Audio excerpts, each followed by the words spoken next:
800 years ago, this man called Timuyin, and better known as Genghis Khan, the king of the universe, managed to create the largest empire ever known in the history of humanity. It all began in the year 1190 when Genghis Khan managed to bring together the different nomadic tribes of Mongolia in a single powerful army of 200,000 men. This and his undoubted military genius enabled him to conquer vast territories stretching from the Pacific to the heart of Europe and from northern Siberia to India, Iran and Turkey. His armies, relatively small, highly disciplined, extremely well coordinated and with innovative military skill and great mobility, were organized into tumans, a basic formation of 10,000 warriors on horseback. The Mongol hordes lived out in the field and their battle tactics consisted of surprise attacks, charging at the enemy flanks and rear guard before launching heavy cavalry assaults.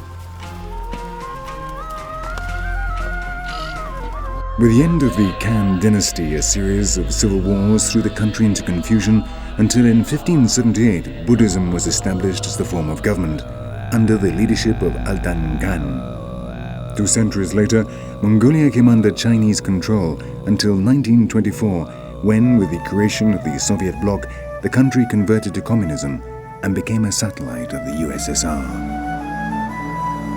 With the arrival of the Russians, Mongolia underwent rapid changes, modernizing and industrializing.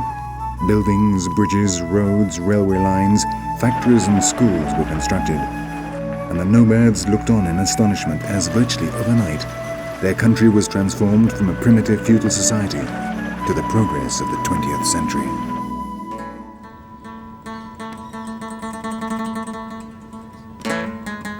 Ulaanbaatar became the new cosmopolitan capital of this renewed country, designed in accordance with the cold, impersonal urban planning standards of the Soviets.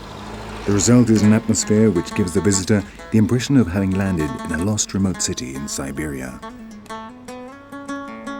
But with the fall of the Berlin Wall in 1989 and the consequent disintegration of the Soviet bloc, the Russians left just as quickly as they had arrived. And overnight Mongolia was completely paralyzed, suffering political and economic collapse from which it has still far from recovered. Since then, the city has rapidly deteriorated and its inhabitants struggle to survive as best they can. The situation in rural areas is also dramatic, and every day hundreds of families arrive in the city fleeing from poverty and hunger. The new settlements which have been established in recent years have doubled the surface area of Ulaanbaatar, and it's calculated that around 40% of the city's inhabitants still live in HEIRS, the houses of the nomads.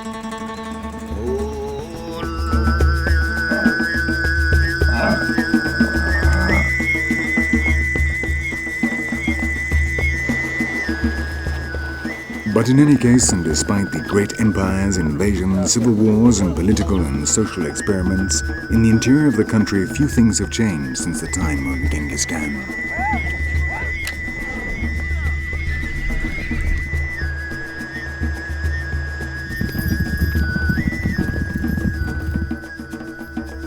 On the vast Siberian steppes where winter lasts for 10 months, the life of these nomads is virtually the same as that of their ancestors.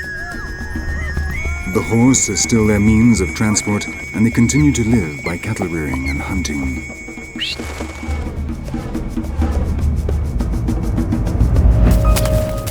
This is the story of 3 ethnic groups which, though they inhabit the same territory, have different cultures and traditions. But with one common denominator, they are all heirs of Genghis Khan.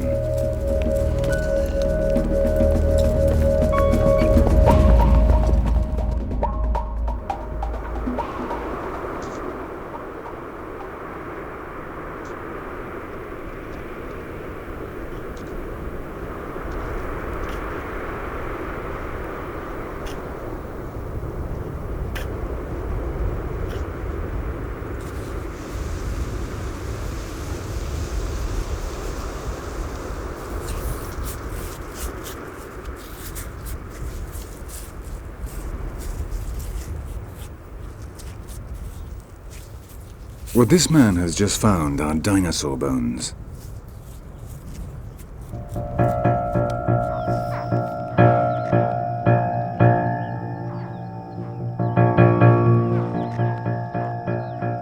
Since Roy Chapman Andrews, whose life inspired the character of Indiana Jones, discovered the first dinosaur eggs in the Gobi in 1921, this desert has become a magnificent laboratory for scientists and paleontologists.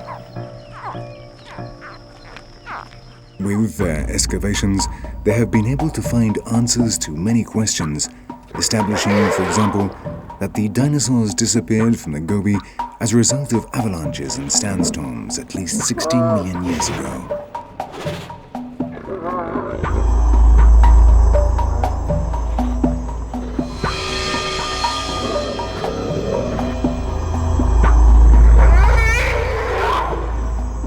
The most important discovery was made in 1993 when a joint team of American and Mongolian paleontologists, sponsored by the New York Natural History Museum, found over 100 complete skeletons and a number of fossils of dinosaurs incubating their eggs, some of them with the embryos still intact.